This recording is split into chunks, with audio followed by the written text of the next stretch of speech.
Hi guys, welcome back to the channel. FPL Consult here, and in today's video we have the Game Week 1 data preview. So in general, as an FPL player, I like to use all the information available to me, and today data is a very big thing. So obviously it's not the only thing that is relevant when we're talking about football or making football related decisions. The eye test is still very important, but that just comes from us watching football, and I already cover those in majority of my other videos. So I decided to start a new series which hopefully you guys enjoy. Do drop any feedback that you have in the comments down below, but the purpose of this video is to discuss all the data that we've gathered. For Game Week 1, obviously it will have to be looking at the data from last season to see how we can make use of it going into the new season and how it can affect our picks. But in general, into the new season, week on week, I will be looking at the data that we have. And to be honest, this is data that I look out for myself as well when I make decisions on who to transfer in and out of my teams.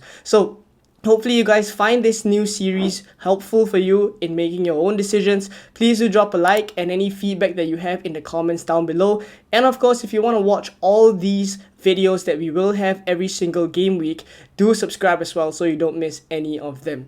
So we're going to start off with this first section here on the season over performers. So basically what we're looking for are players who have outscored their expected goals and expected assist numbers. So I'll take this one step back. Before we even look at the numbers in the first place, I want to discuss how expected goals and expected assists are calculated. So in general, there is a huge database accumulated across many different seasons across all the different leagues that is able to calculate how likely someone is to score, how likely a player is to score from a particular position on the field, depending on the type of chance that they get as well. So I would kind of explain it in a watered down kind of way, which is if there's a player taking a shot in a box, for example, you would imagine that the expectation of that player scoring a goal from that position is much higher than that of someone taking a shot from outside the box. So that's a very kind of simple watered down explanation. There's much more that goes behind the calculation, but you'll kind of imagine that because there's a huge sample size taken from it, that it is a worthy kind of an indicator of how good a chance the player is getting. Now, in terms of looking at this particular graphic here that I've put together, firstly, when we're looking at season overperformers, we are looking at players who have scored more than what they should have gotten. So there's a few ways we can look at this. The first way, it can be in a positive light, which is to say that the player is not getting a very good chance, but he's still putting away the goals. He is a very clinical finisher. That is one way to look at it. But the flip side is that this player is actually not getting a lot of good chances, but somehow he's putting it away. Maybe a bit of stroke of luck, maybe a bit of form in this position that's in this period of time that's kind of helping him to score goals that are quite difficult to score. But the worry then is, will he be able to keep that up? So there's kind of two sides to look at it. I want to list a couple of players here, like Son, for example, who is at plus 4.5. I'll explain how the numbers are calculated later on. But basically, Son is someone that consistently outperforms his expected goal numbers season on season. So I think from that perspective, because it is kind of justified by all the data that we have of him from previous season consistently outscoring his expected goals, we can conclude that he is someone that does not need to have a lot of good chances to score goals. He is a clinical finisher. But that is simply because we have data from him that shows he is a consistent outperformer. But for the other players on this list, maybe not the case, and maybe that's why we need to kind of think about whether these players can actually keep up the numbers that they got last season. That's the thinking behind this graphic. In terms of the calculation of how these numbers are calculated, on the left hand side here we have non-penalty goals versus minus non-penalty expected goals. Now I've removed penalties simply because we don't want the data to be skewed by penalties, because if you include penalties in there, the expectation, obviously because it's in the box and it's so close to goal, you would imagine that the expected goal numbers for someone who gets a penalty and takes the kick would just be skewed by the fact that he would increase his expected goal numbers by that much. So we remove that, and we remove all the non-penalty goals as well. This is what we get. So the calculation on the left hand side here is non-penalty goals minus non-penalty expected goals. We're trying to find out how much they overperformed. So for Foden, he actually scored almost 9 more goals than he should have gotten. That's how to kind of interpret this data here. So for Foden, almost 9 more goals. I think you will remember for him, the reason why this is so high, I remember towards the end of last season, he was taking so many shots from outside the box and just putting it into the top corner. Like it was so simple. He was on hot form before he went into the Euros, we would remember, and he ended the season as the Premier League player of the season, right? So he had a really, really incredible season.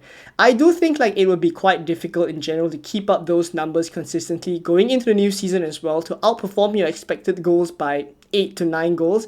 It is quite difficult. Not to say that he's not a good player or a good finisher. I just think the numbers would be hard to keep up. So maybe we see a bit of drop off there, but Foden by all means still a very good player.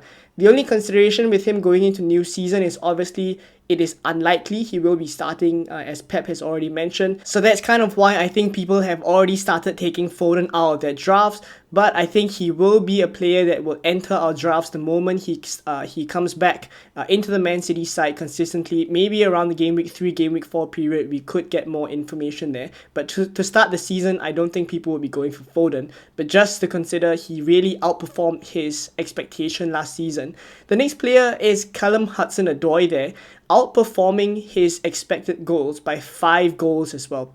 So when you look at that and you look at him being an enabler at 5.5, and people are a lot of people are actually thinking about going for him at that 5.5 million bracket. There are other players that you're comparing against, maybe Ilanga as well, even Andreas Pereira. These are players around that price bracket that you're considering. But if you're going for Callum Hudson-Odoi because of the numbers that he got last season, which he did score a number of goals, if I'm not wrong, about 8 goals, he outperformed his expectation by 5 goals. And this could be, I think, when I look at the goals that he scored last season, a lot of it is cutting in from the left-hand side and taking shots from outside the box or positions that are not super close. But he generally has that a bit of a signature kind of a finish, that cutting in and shooting from outside the box, curling the ball into the top corner. So I think he does have a good finish in him, but I don't think it will be easy to keep up as well. So in terms of the expectation of or the chances that he's getting, I would want at least for him to be consistently getting good chances. And it seems now, at least for the time being, that he's just outperforming. So maybe we just have to take this into account and expect that he's not going to score that many goals like he did last season going into the new season. Same goes for the rest of the players here as well. I won't go through all of them, but there are a couple of players here like Jota, Mateta and Son. Now Mateta obviously scored a lot of goals towards the end of last season. Whether it was good or bad chances, he put them away. So I'm not surprised to see him on this list. It remains to be seen whether Crystal Palace can continue to keep this up. I do think like under Glasner as well, they have become a really good side. So maybe Mateta will continue to perform well. But to continue to perform and score 4 more goals than his expectation, we will have to see. For Jota and Son, both of them are generally very good finishers, as we've seen from the past seasons as well. Jota is also someone that has been outperforming his expected goals when I look at the data from the previous seasons. So I do think like these two players, a bit of a caveat to kind of think about is they are very clinical. So maybe they don't need as good chances. They're kind of the players where as long as they get good minutes, especially for Jota, as long as he has good minutes, you kind of back him to do well as well. And Jota at 7.5 million is pretty tempting to go for as an entry into the Liverpool team if we do get news that he starts consistently. Right, so for the rest of the players on the list here, I won't go through all of them. The last one I want to speak about is Leon Bailey, 3.7. So he outperformed his expected goals by 3.7. I do think like when I look at the chances that he got last season, he comes off to me as a flair player. So, and similar to kind of Callum Hudson-Odoi, the way he operates from the left, Bailey operates from the right instead, and he cuts in and he shoots. But he's a player that is really, really technically gifted. I look at him and I kind of see it as well, even with the eye test to kind of back this data up, that there is a reason why he kind of outperforms it. He does look as if he has a very good finish in him, and the flair in this player is just incredible. So outperforming it by 3 goals is not as much as maybe say Foden up front there. So I don't expect the drop off to be so great as we go further down the list. But Bailey is just an interesting one here at the end. Now we look at the expected assist numbers, and that's where you see Ollie Watkins at the top of the list. So I think when you're watching a lot of FPL content or you're reading a lot of content, you would have heard that Ollie Watkins has been outscoring his expected assist numbers by an immense amount. And this is putting it into numbers here. He got 8.8 more assists than he should have gotten, and this includes fantasy assists as well.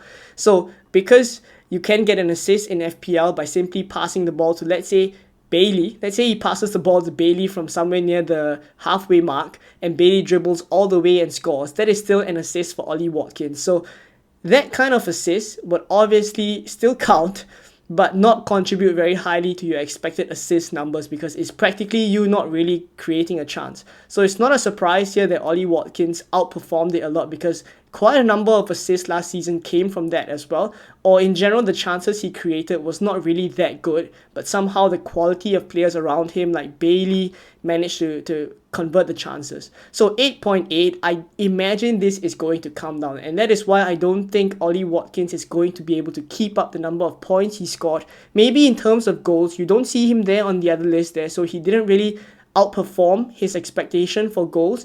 He could be able to keep up the same number of goals, but in terms of assist, probably not, right? And same for the rest down the list as well. A couple of notable mentions: Brennan Johnson from Spurs outperformed it by 5, Neto 5.3, Ilanga is here as well, Gordon, who is very popular, 4.4, in terms of outperforming his expected assist. So do take note of this. I think in general, when we look at the overperformers, I already mentioned there's 2 ways to kind of look at it, but kind of think of it in terms of a team perspective as well, because here we're zooming into the players, but think of it in terms of the team perspective. The reason why people still go for Foden, for example, even though he outperformed it by 8.7, outperformed his goals by 8.7 goals, is because the team is still good and they will still continue to create good chances for Foden, and you would imagine therefore that he should be expected to score a good number of goals as well. So I wouldn't say I would take these numbers in isolation, but it's to kind of help you contextualize the chances that these players are getting and whether they are able to keep these numbers up or not. So hopefully this section has kind of changed your thinking a little bit of some players and allowed you to decide whether you truly want to bring them in or not. And let's now take a look at the other side of the equation, the underperformers. So going through this list a little bit quicker now, because I've kind of explained how the calculations work. This is the same kind of calculations, but the players on these lists are players who have underperformed. So basically they have gotten good chances, they have a lot of XG, but they haven't scored as many goals. You would see Darwin Núñez there on the list. You would already know he's someone who is getting a lot of good chances but not converting them, and we're putting into numbers here on this slide. And also for assist numbers as well, those are players who are actually creating a lot of good chances, but the players in their teams are maybe not as clinical or not converting those good chances that they're creating. So let's take a look at the goal side of the equation first. So non-penalty goals minus non-penalty expected goals, same kind of calculation here. Dominic Calvert-Lewin tops this list. It's not a great thing, minus 6.4. So basically he got a lot of good chances. He should have scored 6 more goals than he actually did. So you can view this as if he's a very poor finisher. And to be honest, last season he did not perform as well as we know he can, right? Based on the previous seasons that we've seen him perform, he is someone that severely underperformed last season. And it could be down to form, it could be down to the injuries that he got as well. But at least the good thing about this is that he is getting the chances. So again, as I've mentioned, there's 2 sides to always see the data here. One side is that he's getting the chances, maybe it's a good sign. Another side is that he's just not a good finisher. No matter how good the chance he's going to get, he's not going to finish. So about that last point that I just mentioned, I think a lot of you will chuckle when I say Darwin Núñez or even Nicholas Jackson. The funny thing here is that both of them are at minus 4.6 as well, so they should actually have scored 4 to 5 more goals than they actually did last season. So you would imagine that if these players are able to kind of improve on their finishing, they should be able to get more goals because their teams are creating the good chances for them, right? Further down the list as well, I think Luis Diaz is someone that is an interesting inclusion on this list. 3.9, right? Minus 3.9. So basically, he should have scored almost 4 more goals. He did get a lot of good chances, to be honest, last season, and I would remember some kind of instances where I really thought Diaz was going to score, but somehow he missed, right? That could be down to keepers saving the shots as well. There was a couple of shots I do remember. It was a bit of a bicycle kick as well. I think the keeper in that game, I can't remember who, but that keeper saved the shot as well. It was so again, when we look at the data, you have to consider over a larger sample size, and that's why I've used the whole season here. So that's kind of why it will even out, and maybe in general Luis Diaz should have gotten 4 more goals than he did, right? So same kind of logic as the previous kind of graphic, that as you go further down the list, it becomes less and less significant, the underperformance. So all the way at the bottom there, you see Salah, minus 2.7. Even Haaland is there at minus 3.0. These players were just you won't really match your expected goal numbers exactly with your goal numbers, but that is to say that it's alright for you to just underperform or overperform slightly. It's people at the top of these kind of lists that we really need to keep an eye out for. So players like Calvert-Lewin, Brennan Johnson, Jackson, Darwin Núñez, all these kind of players that we see potentially, if they are able to improve their finishing, then they should be able to score more goals going into the new season. Right. Looking at the assist numbers now before we jump on to the next section, Kulusevski tops this, minus 3.7. He should have gotten more assists as well. Szoboszlai, minus 3. Adingra is there as well. I think something interesting to see is that Trent is there, right, minus 2, but at all the way at the bottom there, but that could be because of players like Darwin Núñez, maybe even Salah, not converting a lot of their chances, right, because Salah and Núñez are both on this list on the left-hand side. So there we go. Hopefully this graphic is useful for you, again, that it kind of contextualizes these players and the quality of the chances that they're getting, and can kind of help you to decide whether they can carry that into the new season, and thereafter whether you want to bring them in or not. So let's take a look now at the next section. So for this next section, I want to take a look at the win percentages, clean sheet percentages, and goal percentages to kind of quantify, again, using data. And obviously this model here today is taken from Elevenify, which I will give him a shout out in a little bit. But I do want to use this data that we have to really quantify how likely it is that maybe a team is going to use to get a clean sheet, how many goals a team is going to score, because that obviously affects us in terms of FPL managers. When we're rotating defenders, for example, we want to start the defender who is more likely to get the clean sheet. When we are choosing which attacker to start, we want to start the attacker whose team is likely to score more goals and therefore get a better chance of a goal involvement for that player. And same goes for this win percentages here as well on the screen.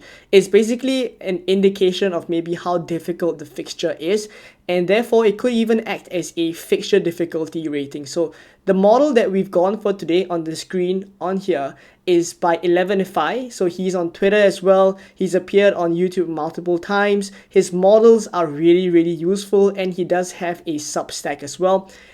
This is not sponsored or anything. I just find that his data and his models are really useful, and I am a big fan of his work as well. So I've reached out to him actually to include this in the video, and he very kindly allowed. And also, if you guys are watching this as well, do check it out, elevenify.com. Lots of good data there. And he did want me to mention a caveat before we go into the data, which is that basically the data that you see here is a live updating table. So he did mention that towards the start of the season, there will be minor adjustments here and there. But I think for the time being, with the numbers that we have here, it's a good enough gauge to kind of decide which kind of players we want to bring in based on this. So let's take a look now at the win percentages here. The way I use this is a little bit like a fixture difficulty rating, but it kind of takes out a lot of the other factors for me, because truly when I look at a fixture difficulty rating, I want to know how likely a team is to win. If I want to look at clean sheets, I would look at the clean sheet odds. If I want to see the number of goals they're going to score, I would look at the goals odds. But I want to see the win percentages as a fixture difficulty rating instead of the other models that we have here, because it gives me a different perspective. Green fixtures, maybe even by the official FPL app or the website, may not even be truly green.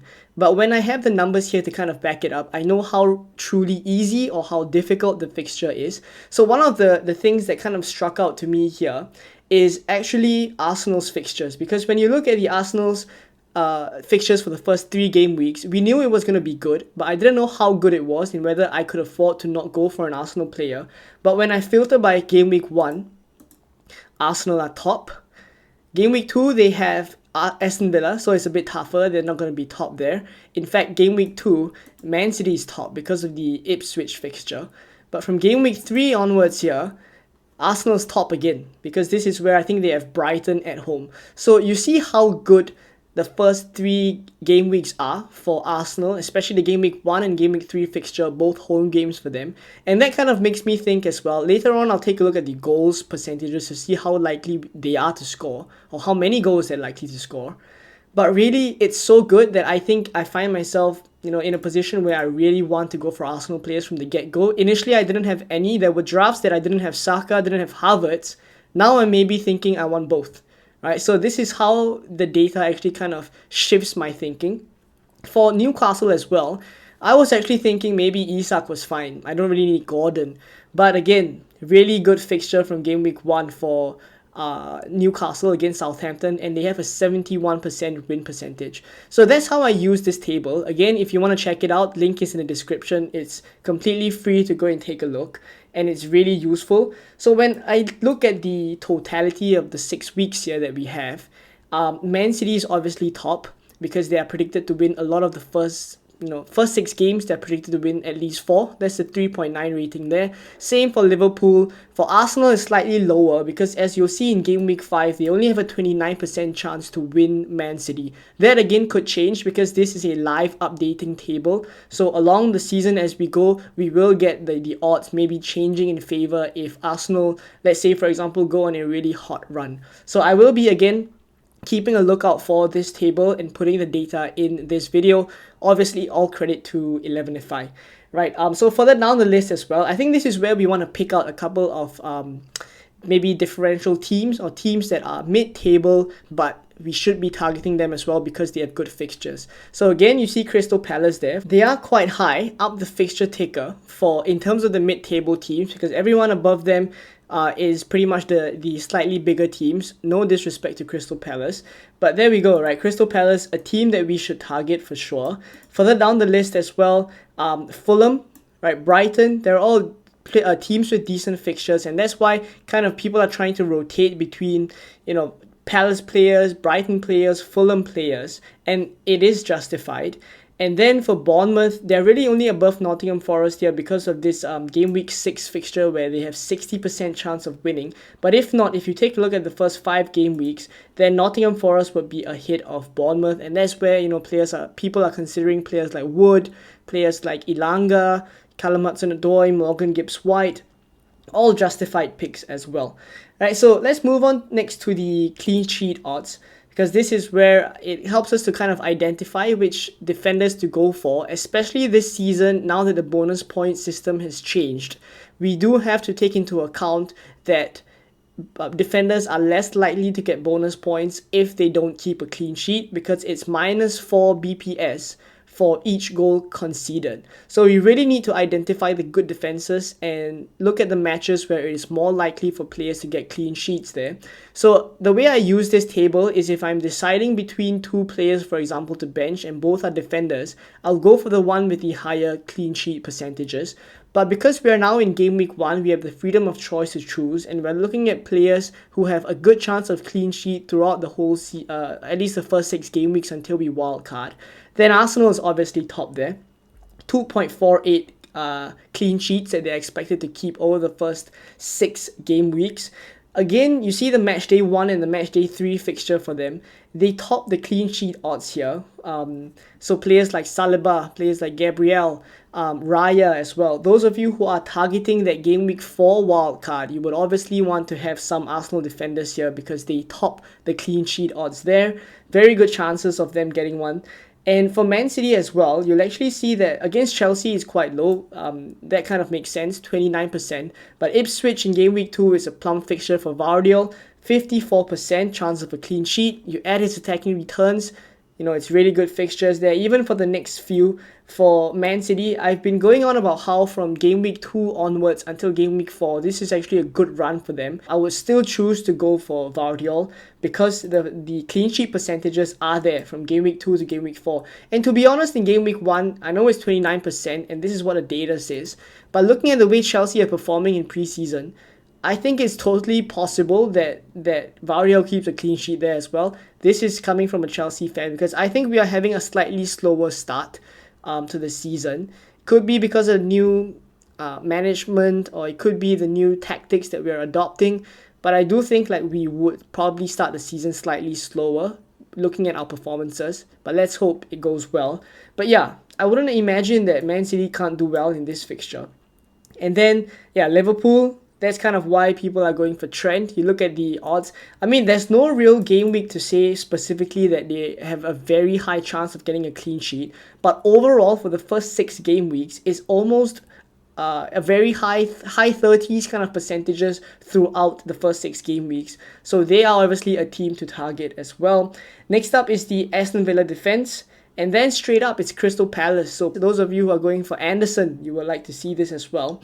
To touch on the Crystal Palace defense as well, just while we're on it, do keep a lookout for where Mark Gahey goes. If he does go to Newcastle, these numbers could change slightly.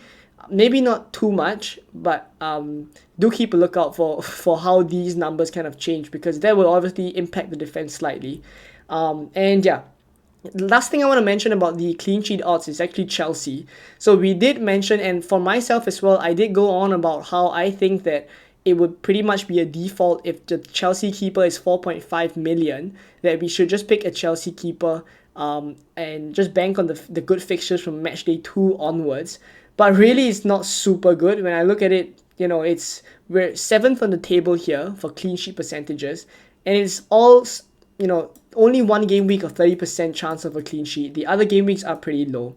So it does make me think slightly about whether I should go for a Crystal Palace keeper instead, someone like a Dean Henderson, because Crystal Palace are above Chelsea on this list, right? So things to consider there. Obviously, the table, you can go and have a look for yourself, depending on which keeper that you're looking at. And then for goals, let's take a look at goals now. For goals, this is where I think it has kind of changed my opinion of Arsenal players, as I already mentioned just now. It's 2.7 goals in match day 1, and it's 2.3 goals in match day 3. So really, I do think, like, if I told you right now, because 2.7 plus 2.3 is 5 goals, if I told you right now that Arsenal are going to score 5 goals, would you want a piece of that? That's what the kind of question that I asked myself as well, and that's why I currently have Saka in the draft. I don't think I will go so far as to double up, maybe not, but at least minimum 1. And that's how this table has kind of shifted my thinking a little bit. For Newcastle as well, they're next up with 2.6 predicted goals there, so that's why I have Gordon and Isak as a double up. Still waiting to see Gordon come back during preseason. Hopefully we get some news about him because he has been missing for a large part of the preseason games, so it would be good to see something from him. For other notable mentions, Liverpool obviously against Ipswich, but it's not as high again as Arsenal. So that is why I would actually think that maybe Saka could cover Salah in the first game week, but maybe this is me pushing my Haaland only draft that I currently am on at the moment. If you haven't checked it out, I uploaded a video earlier in the week. You can check it out, my latest draft. But if not, in terms of looking at goals scored, this is where, again, just one last mention for the Haaland captaincy there in game week 2. It is the highest out of all the first 6 game weeks. Man City playing home to Ipswich is the one with the highest chance of getting the most goals, 3.2. So really, I think this kind of makes you think whether you want to have Haaland in your draft. If you don't, how you intend to cover that as well. Who you intend to use to cover that Man City fixture, because it's guaranteed to be goals then. So there we go with this graphic here by Elevenify. Thank you for letting me use the data here. For those of you who are interested to check it out, link again is in the description. It's very, very useful, and this will be a regular stay on this data preview video that hopefully gives us an indication every game week of how likely a player is to keep a clean sheet, how likely a player is to score, and then we can base our decisions backed by the models and the data that we have, because why not use all the information that we have to our advantage. So to wrap things up, we are going to look at the predicted points for the first 5 game weeks. Now, initially, I put it for the first 6 game weeks because generally we want to look at a 6 game week sample size. But I've taken out game week 6 here because I know fairly well it is a game week where a lot of people are considering to wildcard in. And if that's the case, you would really only need the players that you're bringing in now in game week 1 for the first 5 game weeks. So we're taking a look at the accumulated predicted points over these first 5 game weeks that these defenders, midfielders, and forwards would get. Now, top of the list for defenders, let's start there, is Trent, Vardiol, Gabriel. I think no surprise there as well. These are premium defenders, and there's a reason why they're premium defenders. They are predicted to do very, very well. FPL have priced them quite fairly as well. Trent is at 7, Vardiol at 6, Gabriel at 6, Ben White is at 6.5, but his predicted points is maybe not as high, 22.4. So that's kind of how I use this list as well. I take a look at the where they rank in terms of the other players and how much I'm actually paying for them to get the same number of predicted points. So it acts obviously not kind of a situation where we need to take this as gospel truth, but this is basically an indicator that I use to kind of gauge whether this player is worth the money I'm paying for him or not. So Vardiol there, 23.7, Trent is at 25.7. You go further down the list, there's Walker. Kwanzaa is an interesting inclusion here. The expectation is that he will start next to Van Dijk in centre back, so maybe Fantasy Football Hub have him predicted to do quite well there. Calafiori there at 19.8 ahead of Saliba is interesting, maybe because he's likely to operate on the left, and because of that, there is some talk about him maybe operating the same way as maybe Vardiol is doing at Man City, and if that's the case, you would imagine he would get more chances as well. Let's move on to the midfielders. It's Salah, Son, Palmer up front there, all the premium midfielders. You can imagine there's a reason why they're all priced so expensively. But you take a look at Eze there, 31.4. 31.4 for a 7 million midfielder. That's why everyone is going for Eze. And I think at this point in time, I still can't look past him. Like, he is in all of my drafts. And at 7 million, nailed for 90 minutes in a Crystal Palace team that's doing very well attackingly and on penalties, I really cannot see beyond him. The rest, it's Saka, 30.7. To be fair, if I reduce the sample size that we're looking at to the first 3 game weeks, Saka actually comes up very high on this list, above Son as well, because the first 3 games for Arsenal are really good, and then it starts to get a bit bad from game week 4, game week 5. So that's why Saka is further down the list, because this sample size includes game week 4 and game week 5. But again, Saka, depending again on your strategy, whether you're wildcarding in 4 or game week 6, if you're in game week 4, then maybe Saka is a bit higher on this list for you, right? And then Fernandes is there, 26.2. There's Gordon at 26.0 as well. Again, 7.5 million, so maybe very good value for those of you who want to go for him. In the forward position, it's Haaland, Isak, Watkins, front 3. No real surprise there, right? Haaland, 37.5 as well. Very, very high. I think something that's interesting is that Salah is actually expected to score more points than Haaland over the first 5 game weeks. It could be obviously because Haaland is going to have Chelsea in the first game week, and that's why Fantasy Football Hub has reduced the prediction a little bit. And furthermore, in game week 5, Man City play Arsenal as well. So by nature of the fact that Man City have these 2 tougher fixtures in game week 1 and game week 5, if we look at the sample size over the first 5 game weeks, likely Salah will outscore Haaland. So do take this kind of context of the data into account as well. Further down the list, there's Havertz, 25.7. You would imagine that if he continues to play at centre forward, he will score quite well. There's Tony, if he stays at Brentford, 25.2. Further down the list, there's Darwin, Cunha. Solanke is an interesting one here. And even João Pedro at 22.1, because he's only 5.5. He could be very good value there because he's even matching Solanke's expected points for the first 5 game weeks, and Solanke is much more expensive. Right, same for Armstrong as well, not too far off from João Pedro, 21.5. So there we go with the predicted points. Hopefully this was useful for you. This is obviously taken from Fantasy Football Hub. So if you are interested in all this, as well as even more data from the OptaStats tools, the AI rankings, as well as the articles that you get there from the experts as well. If you're interested in all that, the link is in the description for 50% off Fantasy Football Hub, which is the pre-season discount. If not, thank you guys for watching. Again, this is a new series. I have kind of waffled on quite long, so if you have any feedback for me, do drop it in the comments below how I can improve this series, and hopefully we will keep this going week on week. If not, thank you for watching to this point. I hope you enjoyed it. Please drop a like. Please do subscribe as well if you enjoy this kind of content, and I will catch you guys in more Game Week 1 content coming very soon. Bye bye.